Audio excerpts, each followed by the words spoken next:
ఈరోజు దేవుని వాగ్దానం.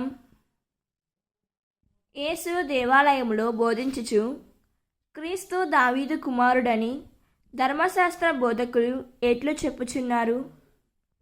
దావీదే పవిత్రాత్మ ప్రేరణతో ఇట్లు వచించెను. నీ శత్రువులను నీ పాదముల క్రింద ఉంచు వరకు నీవు నా కుడి పక్కన కూర్చుండుము అని ప్రభువుతో పలికెను.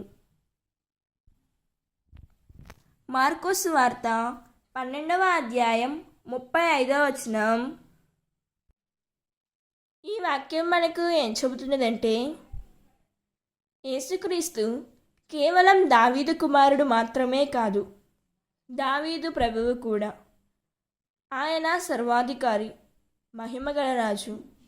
కాబట్టి మనం యేసును కేవలం తెలుసుకోవడమే కాదు, మన జీవితాలకు ప్రభువుగా అంగీకరించాలి. ఆయనకు లోబడిన వారిని ఆయన ఆశీర్వదించి నడిపిస్తాడు. దేవుడు ఈ వాక్యం వింటున్న ప్రతి ఒక్కరిని దీవించునుగాక. ప్రార్థన. ప్రభువైన యేసయ్య, నీవే మా రాజువు, మా ప్రభువు. మా హృదయంలో నీవే పరిపాలించుము.